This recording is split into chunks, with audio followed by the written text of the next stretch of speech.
하나님의 말씀은 구약성경 열왕기상 17장입니다. 구약성경 열왕기상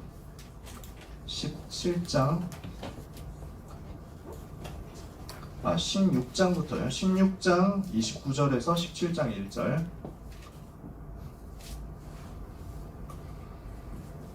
열왕기상 16장 29절에서 17장 1절까지입니다.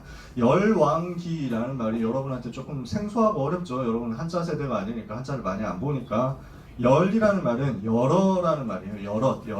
그래서 여러 왕들의 이야기라는 말입니다. 열왕기라는 말은 그래서 그 여러 왕들의 이야기 파트 1 전반전 이게 열왕기상이에요. 후반전이 열왕기하입니다. 아시겠죠? 열왕기상 16장 29절에서 17장 1절까지 제가 가진 성경에는 544페이지에 있는 말씀을 줌에서 또 현장에서 같이 한 목소리로 읽도록 하겠습니다. 같이 읽을게요. 유다의 아사왕 제38년에 오므리의 아들 아합이 이스라엘의 왕이 되니라. 오므리의 아들 아합이 사마리아에서 22년 동안 이스라엘을 다스리니라. 오므리의 아들 아합이 그의 이전의 모든 사람보다 여호와 보시기에 악을 더욱 행하여 느밧의 아들 여로보암의 죄를 따라 행하는 것을 오히려 가볍게 여기며 시돈 사람의 왕 엣바알의 딸 이세벨을 아내로 삼고 가서 바알을 섬겨 예배하고 사마리아에 건축한 바알의 신전 안에 바알을 위하여 제단을 쌓으며 또 아세라 상을 만들었으니 그는 그 이전에 이스라엘의 모든 왕보다 심히 이스라엘 하나님 여호와를 노하시게 하였더라. 그 시대에 베델 사람 히엘이 여리고를 건축하였는데 그가 그 터를 쌓을 때 맏아들 아비람을 잃었고 그 성문을 세울 때 막내 아들 스굽을 잃었으니 여호와께서 눈의 아들 여호수아를 통하여 하신 말씀과 같이 되었더라. 길르앗에 우거하는 자 중에 디셉 사람 엘리야가 아합에게 말하되 내가 섬기는 이스라엘의 하나님 여호와께서 살아계심을 두고 맹세하노니 내 말이 없으면 수년 동안 비도 이슬도 있지 아니하리라 하니라. 아멘. 오늘 본문이 열왕기상 18장인데 왜 16장을 읽었냐면요. 요 18장 1절에서 15절 본문을 넷째 주에 한 번 더 봐요. 똑같은 본문을. 그래서 또 다른 본문을 가지고 이 부분을 보충을 해야 되겠다 싶어가지고 따로 읽었어요. 뭐냐? 이스라엘의 지금 우상시대가 어떻게 와 있는지 아합이라는 사람이 임금이 되었을 때 어떻게 우상숭배를 전 현장에 퍼뜨렸는지 여기에 대해서 보자는 거예요. 오늘 같이 나눌 말씀이 우상시대입니다. 거로운 30년의 시작, 아람시대 이렇게 해가지고 이번에 말씀을 봤죠. 그 8월 한 달 동안의 메시지 중에서 오늘 나눌 메시지가 우상시대라는 전체 흐름에 대한 이야기예요. 열왕기상 16장 29절에서 17장 1절까지를 우리가 읽었습니다. 자, 어떤 시대가 지금 되었냐는 거예요. 지금 시대가 어떤 시대인가? 지금 시대도 마찬가지인데 그때도 그랬어요. 솔로몬 임금은 아시죠, 여러분? 다윗 지난주까지 다윗 얘기했잖아요, 그죠? 다윗의 아들이 솔로몬이에요. 다윗이 솔로몬에게 언약을 전달하죠. 어떤 언약 전달합니까? 성전 지어라. 여기에 대한 복음 선포할 성전 지어라. 여기에 대한 언약을 전달했죠. 모든 거 다 준비 다 했죠. 그래가지고 솔로몬이 그 언약을 이어받아가지고 실제 성전 지었습니다. 하나님께서 너무너무 솔로몬을 축복하셨어요. 다윗을 위하여 솔로몬에게 엄청난 축복을 주셨어요. 근데 이 솔로몬 임금이 너무 잘 나가다 보니까 교만에 빠진 거예요. 굉장히 큰 성공을 했는데 교만에 빠집니다. 굉장히 똑똑했어. 솔로몬이라는 사람이 너무 똑똑했어. 여러분 중에 똑똑한 사람 있으면 조심하셔야 돼요. 나는 조심할 필요가 별로 없겠지. 여러분 중에 똑똑한 사람 있으면 조심해야 돼. 교만에 잘못 빠지면 안 돼. 이래 자기가 너무 머리가 좋으니까 자기 머리로 문제를 해결하는 거야. 머리 좋은 사람들 문제거든 그게. 하나님이 주신 은혜를 받아야 되는데 자기 머리로 너무 빠르게 문제를 해결해 버리려고 해. 이거 위기거든. 이거 진짜 문제거든. 이렇게 해가지고 솔로몬이 자기 나라 다스리는데 이스라엘 나라의 영원한 평화를 위해서, 안전을 위해서, 안정을 위해서 뭘 해야 되겠냐? 외교와 안보를 철저하게 만들어놔야 되겠다. 그러려고 하면은 주변에 있는 나라들하고 동맹을 잘 맺어야 되겠다. 외교 관계를 잘해야 되겠다. 이 생각을 한 거예요. 근데 그 외교 관계 전략을 어떻게 쓰느냐? 정략 결혼이 최고다라고 생각을 하게 된 거야. 그래서 공주를 전부 맞아들여가지고 자기의 왕비로 삼습니다. 여러 나라에서 공주들이 들어와가지고 수많은 나라에서 공주들이 와서 솔로몬의 부인이 된 거예요. 이 정략 결혼 정책 때문에 당장 이스라엘의 안보는 좋아졌는지 모르겠는데 그 나라들과 끈끈한 동맹 관계를 맺을 수 있을지는 맺게 되었는지는 모르겠는데 진짜 문제는 뭐냐면 이것 때문에 우상 숭배의 씨앗이 뿌려진 거예요. 왜 그러냐? 그 나라의 공주들이 와가지고 그냥 들어온 게 아니라 자기들이 믿던 그 나라에서 믿던 우상을 가지고 들어온 거야. 자기들이 섬기던 우상을 가지고 이스라엘에 들어왔어. 이렇게 하니까 어떻게 됩니까? 이 사람들이 자기 우상을 예루살렘 곳곳에 세우는 거야. 예루살렘 곳곳에 우상 신전을 만들어 놓고 여기서 예배하게 해달라. 솔로몬 임금이 그렇게 해라. 이렇게 된 거죠. 여기에서부터 큰 문제가 오기 시작합니다. 결국 이스라엘이 우상에 서서히 물들어가기 시작하죠. 우상 숭배의 달콤한 유혹에, 문화적인 유혹에 빠져들어가기 시작하죠. 결국 온 이스라엘이 이것 때문에 변질되게 됩니다. 이 솔로몬 임금이 이렇게 변질되고 교만에 빠지니까 이 우상 숭배하고 우상 숭배를 허용하는 교만에 빠지고 나니까 결국 어떻게 됩니까? 나라가 어지러워져요. 솔로몬 임금이 아주 강력하게 탄압을 해요. 강력한 폭정을 합니다. 이렇게 되니까 사람들이 다 지치기 시작하는 거야. 반 솔로몬 운동이 슬슬 일어나기 시작합니다. 근데 솔로몬이 워낙 똑똑하니까 이게 솔로몬 당시에는 일어나지 못하고 계속 막혔어. 문제는 솔로몬이 죽었습니다. 그 아들 르호보암이라는 사람이 왕이 됐습니다. 아버지만큼 똑똑하지 않은 거야. 이러니까 백성들이 일어나가지고 반대 운동을 일으킵니다. 솔로몬, 당신 아버지처럼 정치를 그런 식으로 하지 마라. 우리를 좀 풀어달라. 우리를 좀 편하게 정치를 해달라. 이렇게 요구를 합니다.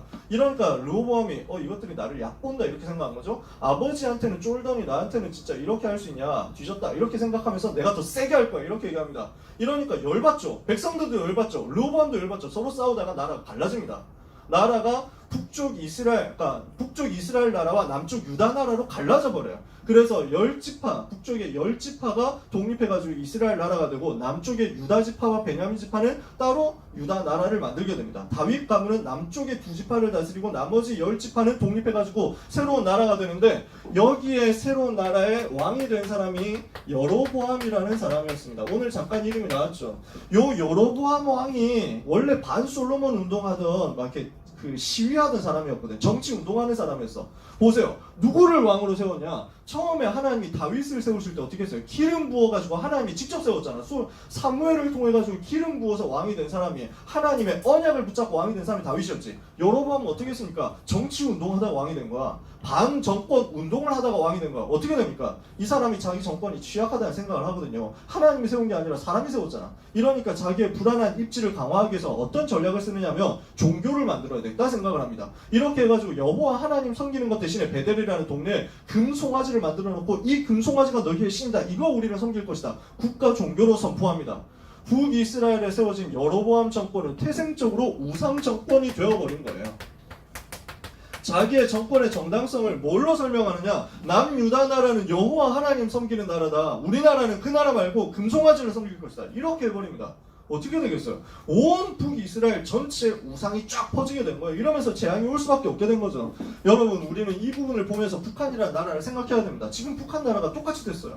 우상 나라가 되어버렸다니까. 북한 곳곳에 김일성, 김정일 동상 세워놓고요. 김일성, 김정일, 김정은 이 사진 보고 절하도록 하고 이 3부자에 대해서 자꾸 경배하도록 하고 이렇게 한단 말이에요. 여호와 하나님 섬기는 크리스천들은 지금 엄청 고난당하고 있죠. 수용소로 끌려가가지고 죽음보다 못한 삶을 살고 있는 게 너무 많습니다. 우리는 그 현장을 위해서 기도해야 됩니다. 우상 성권은 필연적으로 그렇게 갈 수밖에 없어요.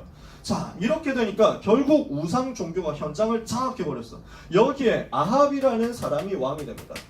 이 여로보암 왕의 정권은 몇 대 안 가가지고 무너집니다. 계속 쿠데타 일어나요. 계속 반란이 일어나가지고 새로운 사람 왕이 되고 전의 왕들을 다 죽이고 이렇게 됩니다. 그렇게 했던 사람 중에 오므리라는 장군이 있었어요. 이 사람이 또 앞에 왕을 죽이고 자기가 왕이 됩니다. 그 오므리의 아들이 바로 아합입니다.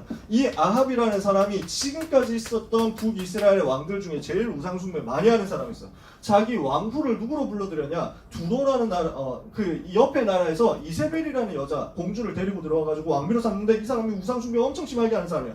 여기에서 이 사람을 충동해가지고 더욱더 우상숭배 열심히 하게 만드는데 바알과 아세라라는 부부 신이에요. 이걸 가지고 농경의 신이에요. 가나안 땅에서 많이 섬기던 신이에요. 이 신을 국교로 선포하도록 이렇게 해가지고 완전 따라가도록 만든 겁니다. 그래서 우상 종교는 이스라엘 백성 현장을 장악했고 또한 왕궁을 장악해버렸어요. 이렇게 되니까 어떻게 됩니까? 요 우상 숭배는요 여러 가지 육신적인 쾌락과 관련이 되어 있습니다. 지난번에 자세하게 얘기를 좀 했었잖아요. 우상 숭배 그때 어떤 식으로 했냐면은 그 매춘하고 엮어가지고 같이 했어요. 여신을 섬기는 것이다 하면서 매춘을 했다니까. 그러니까 우상신전, 바알과 아세라 우상신전 안에는 매춘부들이 있었어. 이 성매매 업소처럼 되어 있는데 헌금을 한다 이거지. 신에게 헌금을 바친다, 예물을 바친다, 이렇게 해가지고 돈을 바치고 거기에 있는 여사제하고 이렇게 만나가지고 성관계를 하는데 이것이 바로 여신을 섬기는 방법이다. 이런 식으로 되어 있는 거야. 육신적인 쾌락을 충족시켜주니까 사람들이 여기에 다 빠져들어가는 거야. 열심히 음란을 하면 이것이 신을 잘 섬기는 행위가 되는데 가나안 땅에 있는 사람들이 다 이 우상으로 넘어가는 거지. 거기다가 뭐가 들어갑니까? 신상을 만들어가지고 이쁘게 포장을 하잖아. 문화라는 것이 같이 들어가는 거예요. 음란과 문화가 완전히 이스라엘 백성의 육신적인 쾌락을 자극해가지고 현장을 장악해버립니다. 이렇게 하면서 아합 왕이 정치를 하는데 또 육신적으로 뭔가 잘 되는 것 같아요. 강대국이 됐어. 갑자기 자고 일어나니 강대국이 되었다. 이런 개드립을 칠 만큼 여기가 성공하게 된 거야. 근데 어떻습니까? 육신적인 거잖아. 이 우상 숭배 계속하면 할수록 어떤 문제가 오느냐? 사람들이 잘 모르고 있습니다. 그러나 영적인 세력이 분명히 있습니다. 이 영적인 세력 누굽니까? 사단이라는 존재가 있습니다. 우상 숭배하는 그 현장 파고 들어가지고 완전히 장악해버린다니까요. 우상 숭배 왜 성경에서 하지 말라고 하느냐? 출애굽기 20장 4절 5절에 보니까 하나님이 우상 숭배 절대 하지 말라고 했거든. 이유가 뭐냐? 고린도서 10장 20절에 보니까 이방인의 제사하는 것이 귀신에게 하는 것이다. 귀신 섬기는 거야. 우상 숭배하는 것은 하나님께 돌아갈 경배를 사단에게 돌리는 거야. 이러니까 어떻게 합니까? 자손 3, 4대까지 저주가 올 수밖에 없는 거야. 출애굽기 2장 4절 5절에 너를 위하여 새긴 우상을 만들지도 말고 섬기지 말고 그것에 절하지 마라. 나 여호와는 질투하는 하나님이즉 나를 미워하는 자의 죄를 갚되 아비로부터 자식에게까지 자손 3, 4대에 이르게 한다. 분명히 성경에 얘기했거든. 하지 말라고 했어. 왜? 영적 문제 오니까. 우상 숭배하면 재앙 오니까. 이게 뭡니까? 지금 사람들은 자기도 모르게 창세기 6장에 육신 쾌락이면 된다 이거예요. 육신의 만족이면 된다는 거예요. 이래가지고 내 필인 문제가 오잖아요. 성공을 하는 것 같거든. 근데 그 성공이 바벨탑이야. 어떤 영적인 문제가 옵니까? 사단에게 잡혀버린 거야. 창세기 3장에서 시작된 영적 문제가 완전 잡히게 되는 거예요. 결국 오게 되는 것이 무엇이냐? 재앙시대가 와버립니다. 3년 6개월 동안 비 한 방울 오지 않는 재앙시대. 이건 당연한 거예요. 하나님 떠나가지고 우상 섬기고 귀신 섬기고 사단의 종로로 되어 있는데 재앙이 올 수밖에 없잖아요. 이것이 지금 전 세계에 와 있는 재앙의 실체고 지금 전 세계에 와 있는 문제입니다. 실제 문제 뭐냐? 우상 숭배 문제란 말이에요. 우상이 전 세계에 가득하고 한국에 가득하고 저 북한에 가득하고 이러니까 재앙 만들 수밖에 없게 됐어. 이 재앙을 하나님은 막기를 원하신단 말이에요. 렘넌트 여러분을 통해서 이 재앙을 하나님은 막기를 원하신다. 그 방법이 뭡니까? 재앙 시대의 막을 제자가 일어나야 되겠다. 이게 하나님의 소원이란 말이에요. 이것을 오늘 우리는 언약으로 붙잡아야 되겠습니다. 자, 할 말이 너무 많은데 오늘 시간이 너무 없단 말이에요. 제자가 뭐냐? 누가 제자냐? 뭘 보고 제자라고 하느냐? 제자는 스승의 가르침을 받는 사람이겠죠. 스승에게 배우는 사람입니다. 그러면서 스승의 길을 따라가는 사람입니다. 그냥 공부 열심히 해가지고 제자 된다 그 얘기가 아니야. 스승에게 배우는 걸 열심히 배워가지고 제자가 된다 그게 아니야. 성경이 말하는 제자는 스승의 길을 따라가는 것이다. 우리는 누구의 제자입니까? 아까 찬양했죠? 그리스도의 제자예요. 그리스도의 제자는 그리스도께 배우는 사람이요 그리스도의 길을 따라가는 사람이다. 여기서 구분해야 될 게 있습니다. 무리와 제자는 다릅니다. 사람들은 보통 요 앞에 것을 선택합니다. 무리가 되기를 원합니다. 무리라는 말은 뭘 말하냐면요. 펜입니다. 펜. 여러분 아시죠? 펜질 뭐 이런 거 여러분들 하는 사람 나름대로 있겠지 그치? 이 펜들은 뭐냐? 자기한테 잘해주면 따라가는 거야. 자기한테 뭔가 이익이 오면 따라가는 거야. 그치? 이 사람들은 이익을 따져서 따라갑니다. 손해오면은 안 갑니다. 그쵸? 그래서 이익 손해 계산해가지고 이익 있으면 따라가고 손해 있으면 도망가고 오병이어. 그래서 예수님 당시에도 마찬가지예요. 수많은 무리들이 예수님 따라다녔어요. 왜 따라가냐? 뭐 주니까 따라가는 거야. 병 고쳐주니까 따라가는 거야. 뭔가 해주니까 따라가는 거야. 주니까 따라가고 안 주면은 바로 배반하는 거지. 그러니까 예수님을 왕으로 세워야 되겠다. 어제 그랬습니까? 오병이어. 아 지금 일 안 해도 먹고 살겠구나 이러니까 예수님을 왕으로 세우려고 하는 거예요. 자기 이익 보니까. 근데 예수님이 다른 말을 하거든. 너희가 나를 따라오는 이유는 육신적인 이유 때문에 아니야. 살리는 것은 영이니 육은 무익하니라 이런 얘기하니까 이상하다 이러면서 뭔 말인지 모르겠다. 다 따라갔어. 나중에 이 사람들이 어떻게 합니까? 예수님을 십자가에 못 박아 죽이려고 하잖아. 그치? 그게 무리의 특징이야. 이익 가지고 손에 따지면서 펜질하는 것이 무리입니다. 우리는 그거 말고요. 제자란 말이죠. 주님이 세우신 것은 펜이 아니라 제자였어. 이 제자의 특징은 뭡니까? 복음이 맞으면 생을 거는 거예요. 자기한테 이익 온다 상관없어. 자기한테 손해 온다 상관없어. 복음이 맞으면 따라가는 거야. 내 이익이 아니라 내 손해가 아니라 그리스도의 이익, 복음의 이익, 복음의 유익 이것을 가지고 따라가는 거예요. 그래서 자기 십자가를 지고 그리스도 따라가는 사람. 복음의 유익만 생각하고 생명을 거는 것입니다. 이것을 보고 제자라고 합니다. 하나님 이 사람을 지금 찾는단 말이에요. 그래서 시대의 흐름을 따라가느냐 아니면 그 시대의 흐름을 바꾸느냐, 이 차이입니다. 시대의 흐름을 따라가는 사람을 보고 무리라고 해요. 시대의 흐름을 바꾸는 사람을 보고 제자라고 해요. 여러분 뭐 될 거냐 말이지. 하나님은 여러분을 제자로 부르신 줄 오늘 믿으시기를 예수님의 이름으로 축복합니다. 아멘 해야 돼. 이럴 때는 여러분들 훈련해야 되는데 지금 시간이 없어가지고 잔소리할 틈이 없어. 물론 여러분은 방역 수칙을 철저히 지키기 위해서 찬송도 작게 하고 기도도 작은 소리로 하고 아멘도 작은 소리로 하는 줄 믿습니다. 여러분은 나라에 충성된 시민이니까. 그래도 여러분 랩런트 때 훈련하셔야 돼요. 아멘 하는 거. 집에 있는 랩런트들은 진짜 아멘 제대로 하셔야 돼요. 이렇게 훈련 안 받으면 여러분 평생 불신앙하는 그 흐름을 깨지를 못한다니까. 모든 불신앙을 무너뜨리는 게 아멘이거든. 아니다 이거지. 나는 말씀이 그건 못 믿겠다 이거지. 이걸 깨뜨리는, 단박에 깨뜨리는 것이 아멘이란 말이에요. 아시겠죠? 여러분을 하나님이 이 시대의 틀을 바꾸고 세상의 틀을 바꾸고 세상의 흐름을 바꿀 제자로 부르신 줄 믿으시기를 주님의 이름으로 축복합니다. 진짜요. 내가 이럴 땐 자괴감 든다 이 말이지. 야, 내가 이러려고 목회자가 되었는가 뭐 이러면 안 되겠지. 여러분 아멘 소리 이렇게 이제 막 해가지고 막 떡밥을 날리고 유혹했는데 이 정도 아멘 소리밖에 안 나오면 내가 너무 속상하단 말이야. 그치? 다른 건 저한테는 축하 선물 필요 없다. 여러분의 최고 축하 선물 아멘이야. 더 이상 떡밥 날리지 않겠습니다. 시간이 너무 많이 갔어요. 자, 그래서 이것이 성경 속에서 시대를 살린 방법이었고 세계를 살리기 위해서 주님이 쓰신 방법이었습니다. 성경에 보니까 시대 바꿀 때마다 이렇게 우상숭배 계속 반복되는데 그 우상시대 바꿀 때마다 제자들이 나왔어. 주님이 무엇을 하셨느냐? 주님의 방법이 제자였어. 마가복음 3장 13절에서 15절에 보니까 자기가 원하시는 자들을 부르시니 나온 자를 이에 12를 부르셨으니 이는 자기와 함께 있게 하시고 또 보내서 전도도 하며 귀신을 내어쫓는 권세도 가지게 하셨다. 그래서 제자들을 불러가지고 함께 하면서 전도가 되어지게 하면서 귀신 쫓아내는 권세, 영적 사실 체험하게 만들었어요. 12제자를 불렀죠. 이 12제자를 현장으로 파송하면서 중요한 훈련도 있어요. 마태복음 10장에. 그러면서 마태복음 28장에 뭘 합니까? 모든 민족에 똑같이 가가지고 이렇게 제자 삼아라. 이게 주님의 방법이었어. 모든 민족을 제자 삼아라. 재생산해라. 이것이 주님의 방법이었고 지금도 지속되고 있는 세계 변화시키는 세계 복음하는 방법입니다. 그러면은 제자는 어떤 사람이냐? 어떤 사람이 제자냐? 제자에 대해서 바울이 제일 정확하게 설명한 구절이 디모데후서 2장 1절에서 7절입니다. 여기에 있는 내용을 가지고 조금만 볼게요.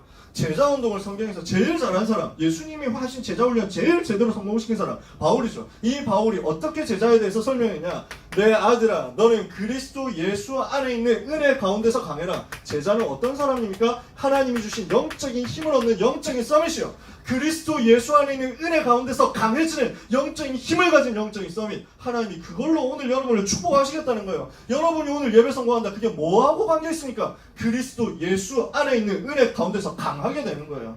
이 제자는 어떤 사람입니까? 군사다 이렇게 얘기했어요. 너는 그리스도 예수의 좋은 군사로 나와 함께 고난을 받으라. 군사로 부름받은 자는 자기 생활에 얽매이는 자가 하나도 없나니 이는 군사로 모집한 자를 기쁘게 하려 함이라. 성경이 그렇게 얘기했습니다. 뭡니까? 그리스도 예수의 군사로 영적 전쟁을 하고 영적 싸움을 해야 되기 때문에 고난받을 수 있다. 그게 군사예요. 그게 제자예요. 그리스도를 위하여 얼마든지 고난받을 수 있다. 군사로 모집한 자는 자기 생활에 얽매이지 않습니다. 왜? 군사로 모집한 나를 군사로 부르신 그리스도를 기쁘게 하기 위해서. 군사의 생활은 나라에서 책임지잖아. 그래서 여러분 군대 갈 때 총 가지고 갑니까? 총 사가지고 갑니까? 그런 거 없잖아요. 먹을 거 사들고 갑니까? 그렇지 않잖아요. 나라에서 준다니까. 총은 여러분한테 준다. 그래서 여러분 남자들 군대 갈 때 누가 총 사가지고 가야 되는데 K2 살려면 시가 40만 원 줘야 되는데 이런 얘기 할 때 낚이지 마라. 군대에서 그건 책임지게 돼 있어. 나라에서 책임지게 돼 있어. 자기 생활에 얽매이지 마라. 왜? 그리스도를 기쁘게 해야 되니까. 이게 그리스도의 군사 제자예요. 우리 그리스도의 제자는 뭘 하는 사람입니까? 경기자입니다. 너는 경기하는 사람이다. 바울이 이렇게 얘기했어요. 경기하는 자가 법대로 경기하지 아니하면 승리자의 관을 얻지 못할 것이다. 다른 말로 하면 여러분은 법대로 하기만 하면 됩니다. 그러면 승리자의 면류관을 얻게 되어 있어요. 경기하는 자 생각해보세요. 올림픽 경기에서 100m 뛰는 거 생각해보세요. 제대로 뛰어야 되는데 법대로 뛰어야 돼. 아무리 잘 뛰어도 옆에 레인으로 들어가가지고 통과하면 아무 소용없어. 실격이지. 아무리 잘 뛰었어도 아무리 세계 신기록 세웠어도 출발 신호 올리기 전에 뛰었으면 아무 소용없지. 그치? 하나님이 원하시는 거 법대로 해라. 뭡니까? 우리에게 주신 말씀의 법을 따라가면 돼요. 우리에게 주신 전도운동 할 수 있는 62가지 전도자의 상과 그 말씀의 법 따라가면 돼요. 그러면 여러분은 금메달 따게 되어 있다. 이건 하나님이 약속한 겁니다. 말씀 따라가는 사람이 제자다. 네 번째, 우리는 어떤 사람입니까? 농부단 말이죠. 농부. 수고한 농부가 곡식을 먼저 받는 것이 마땅하다. 무슨 말입니까? 농부는 씨를 뿌리죠. 씨를 뿌리는 수고를 해야 됩니다. 그리고 그 씨 뿌리고 나서 그만 가만히 있습니까? 가만히 있으면 내일 다음날 되면 바로 열립니까? 그렇지 않잖아요. 몇 개월 걸리잖아. 그 몇 개월 동안 계속 현장을 받는 거예요.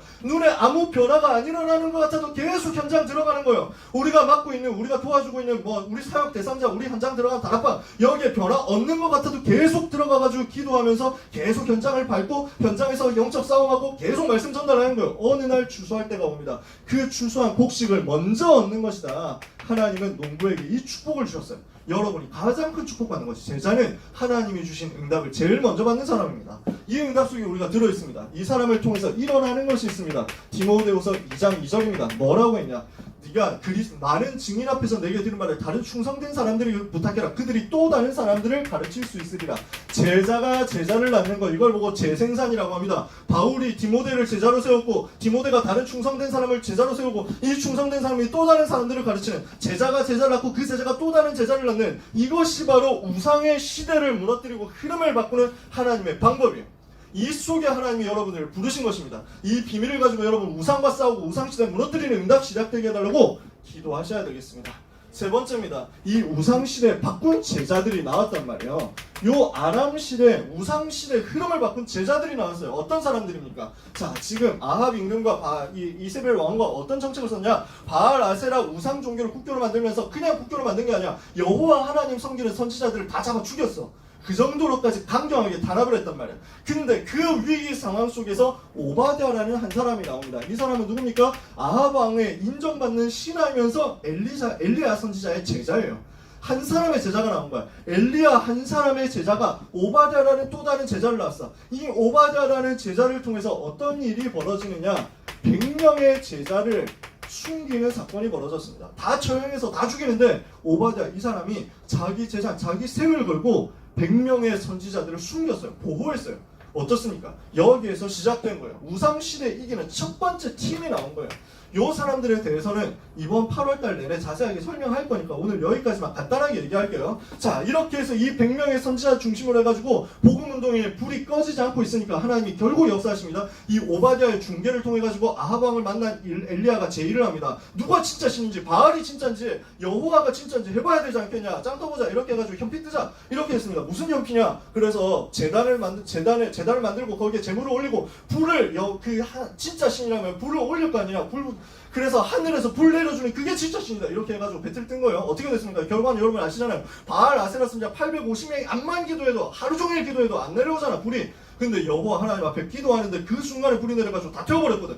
여호와가 진짜 신인 거야. 백성들이 다 알게 됐어. 이 850명 선지자, 가짜 선지자를 다 죽여버린 거야. 이런 사건, 큰 승리가 벌어졌습니다. 이 갈멜산의 큰 승리 벌어지고 난 뒤에 이세벨 왕과 일을 갑니다. 내가 아끼는 선지자들을 다 죽였다고 엘리야 반드시 죽여버릴 것이다. 복수할 것이다. 이렇게 합니다. 사형 선고를 내립니다. 지명수를 내립니다. 엘리야가 도망가다가 너무 지쳐가지고 낙심해서 차라리 나를 죽여주십시오 이럽니다. 그때 하나님이 엘리야에게 힘을 주십니다. 영적인 힘을 주십니다. 로뎀나무 안에 쓰러져 있던 엘리야에게 하나님이 천사를 보내가지고 떡과 물을 주시고 어루만지면서 일어나서 가라 이렇게 해가지고 40주 40야를 날려 하나님의 산 호렙에 이릅니다. 거기까지 갈 때까지 엘리야가 뭘 체험했냐? 내 힘으로 하는 것이 아니라 하나님의 힘으로 하는 거구나. 내 열심으로 하는 것이 아니라 하나님이신 영적인 힘 가지고 하는 거구나. 이 부분을 체험합니다. 엘리야가 그래서 호렙산에 들어갑니다. 호렙산에서 하나님의 세미한 음성을 듣습니다. 그 음성에서 무엇을 말씀하느냐? 너는 혼자 하는 것이 아니다. 엘리사를 찾아 세워라. 제자를 또 세우라는 거예요. 그러면서 바알에게 무릎 꿇지 않은 7천 제자를 내가 숨겨놓았다. 숨겨진 7천 제자가 있다는 거예요. 여러분 현장에 남은 자가 있습니다. 여러분 현장에 하나님의 은혜로 남은 자가 있습니다. 여러분 현장에 여러분 혼자인 것 같아요? 아니야. 하나님이 숨겨놓으신 바알에게 무릎 꿇지 않고 세상의 흐름에 따라가지 않는 노예포로 속국에서 해방되기를 원하는, 복음 받기를 원하는, 바알에게 무릎 꿇지 않은 남은 자 7천 제자 있단 말이에요. 이거를 우리는 찾는 거예요. 여러분 평생에 뭐 하는 것이야? 이 7천 제자 찾아서 우상시대, 재앙시대를 뒤집는 거예요. 세 번째, 이렇게 해서 찾아진 엘리사가 갑절의 영감을 체험합니다. 이 엘리사 중심으로 이 숨겨진 7천 제자를 찾습니다. 이 사람들을 어디에 모읍니까? 도단성을 비롯한 곳곳에 RUTC에 모아가지고 선지 생도로 훈련시킵니다. 이렇게 했더니 어떻게 됩니까? 이 우상시대를 뒤집은 거예요. 마침내 이스라엘 온 나라의 말씀이 증거되고 이 악한 임금들은 무너지게 되고 새로운 임금이 세워지게 되고 남유다, 이스라엘 나라뿐만 아니라 남유다 나라와 저 아람 나라 강대 우회까지 하나님의 말씀이 증거됩니다. 이것을 공격하는 세력이 있으니까 하나님이 불말과 불병거를 보내가지고 막아버립니다. 싸우지 않고 승리하는 역사가 이때 일어나게 된 것입니다. 여러분이 이 응답을 제자로서 서게 된다면 우리나라 전체를 지키는 역사, 이 나라 전체를 지키는, 이 시대를 지키는 역사, 싸우지 않고 승리하는 역사 일어나게 될 거예요. 하나님 이것 때문에 여러분을 불렀어요. 자, 결론입니다. 우리는 뭘 해야 되느냐? 결단해야 돼. 이 시대에 하나님이 우리를 부르신 이유를 깨닫고 결단해야 돼. 어떤 결단입니까? 여러분 생각해보세요. 여러분 구원받았잖아요. 여러분 복음받고 구원받았어요. 예수님이 여러분의 그리스도 아닙니까? 모든 문제 해결 여러분 된 것 아닙니까? 여러분은 구원받은 하나님의 자녀이기 때문에 모든 문제는 해결됐고 천국의 축복이 보장됐습니다. 여러분이 죽어서 천국 가는 것까지 보장됐기 때문에 여러분 인생 문제에 대해서는 더 이상 염려할 게 없어요. 그렇다면 우리에게 남은 선택지는 뭐냐면 이 땅 사는 동안에 무리로 살 것이냐 아니면 제자로 살 것이냐입니다. 무리로서 살아갈 겁니까? 제자로서 살아갈 겁니까? 무엇을 여러분 선택하시겠어요? 세상의 흐름 따라가고 세상의 이익 따라가고 육신의 성공에 만족하는 무리 중에 한 사람이 될 것이냐? 그냥 있다 그냥 살다 그냥 없어지는 무리가 될 것이냐? 겨우 천국만 가는 무리가 될 것이냐? 아니면 그리스도의 제자로서 시대의 흐름을 따라가는, 시대의 흐름에 안주하는 그 사람들을 뒤집고 시대의 흐름을 바꾸는 그리스도를 위하여 생을 드리는 제자가 될 것이냐? 이거 결단하는 거예요. 누가복음 9장 23절에 보니까 누구든지 나를 따라오려거든 자기를 부인하고 자기 십자가를 지고 나를 따라올 것이다. 그리스도께서 내게 주신 그 천명소명 사명의 미션의 십자가 지고 그리스도 따라가는 사람, 뭘 어떻게 따라갑니까? 갈라디아서 2장 20절 자기를 어떻게 부인합니까? 내가 죽고 그리스도만 내 안에 사시는 거예요. 이제 나는 그리스도와 함께 십자가에 못 박혀 죽었고 이제 내가 사는 것은 내가 사는 것이 아니고 그리스도께서 내 안에 사는 것이다. 이제 내가 사는 것은 나를 살아서 나를 위하여 자기 몸을 바치는 하나님의 아들을 믿는 믿음으로 사는 것이다. 이것이 전도자의 고백, 이것이 렘넌트의 고백, 이것이 제자의 고백이에요. 이것이 여러분의 고백이 되기를 축복합니다. 세 번째, 제자가 그렇게 되겠다고 하면요 반드시 필요한 게 뭡니까? 훈련받아야 돼요. 그래서 여기에 대해서 여러분 결단하셔야 돼요. 나는 세상과 타협하지 않겠다. 나는 학교, 학원, 세상에서 말하는 것과 타협하지 않겠다. 나는 세상이 말하는 법칙에 타협하지 않겠다. 나는 그리스도 예수의 군사로서 훈련받겠다. 여러분 지금 당장 총 주면 여러분 쏠 수 있겠어요? 아니잖아. 배틀그라운드 좀 한 사람은 쏠 수 있을지 모르지. 근데 그것도 실전하고 되게 달라. 쏘면 안 나간다니까. 총기 분해를 해야 돼. 조립해야 돼. 이래가지고 총기 수입하고 막 이래야 돼. 여러분 잘 모르잖아. 이러면 여자 랩너트를 더 모를 수 있잖아. 그치? 그러면 어떻게 해야 되냐? 훈련받아야 된다는 거야. 그래야 군사가 돼. 여러분이 제자로서 그리스도의 군사로서 이 시대 사단의 전략을 무너뜨리고 영적 싸움 제대로 하려고 하면 뭐 해야 되냐? 전쟁할 수 있는 준비를 해야 돼. 훈련해야 돼. 그래서 이번 여름에 여러분은 훈련받으러 들어가셔야 돼요. 모든 여름 훈련 스케줄, 그냥 평상시 훈련 스케줄, 다락방 우리 하고 있는 것, 이 부분들을 여러분들이 민감하게 세밀하게 인도받으셔야 돼요. 왜? 여러분은 사단의 나라를 무너뜨릴 하나님의 군사, 그리스도의 군사예요. 이 사단의 나라를 뒤집고 하나님의 나라 이룰 그리스도의 군사, 그리스도의 제자, 이게 여러분의 정체성입니다. 이 사실을 알기 때문에 여러분은 겸손하게 그러나 당당하게, 가장 겸손하게 그러나 가장 당당하게, 육신적으로 하지 말고 영적인 사실을 알고 영적 싸움을 하는 그리스도의 군사, 이 자부심 가지고 훈련 스케줄 준비하는 여러분 되시기를 예수 그리스도 이름으로 축복합니다. 이번 여름이 여러분 생에 잊을 수 없는 응답의 한 해가, 또 응답의 시간표 되기를 예수님의 이름으로 축원합니다. 기도하겠습니다. 하나님 감사합니다. 우리 렘넌트들을 축복하사 그리스도의 제자가 되어서 이 시대의 역사는 사단의 전략을 무너뜨리며 우상을 무너뜨리며 우상 때문에 온 재앙 시대의 흐름을 바꾸는 응답의 역사 일어나게 하여 주시옵소서. 하나님 이 일을 위한 결단이 모든 렘넌트 가운데 있게 하여 주옵소서. 바알에게 무릎 꿇지 않은 남은 자 7천을 찾아내는 응답을 이 자리에 있는 모든 렘넌트 위에 쏟아부어 주옵소서. 예수 그리스도의 은혜와 하나님의 그 크신 사랑과 성령님의 역사하심이 언약을 붙잡은 렘넌트들, 현장에서 제자 찾을 렘넌트들, 그리스도의 제자로서 그리스도를 위하여 생을 드리기를 원하는 렘넌트들, 그래서 마침내 우상을 무너뜨리고 재앙시대의 흐름을 바꾸고 재앙을 막을 렘넌트들과 모든 전도자들 위해, 그 미래 위에 지금부터 영원까지 항상 함께 있을지어다. 아멘.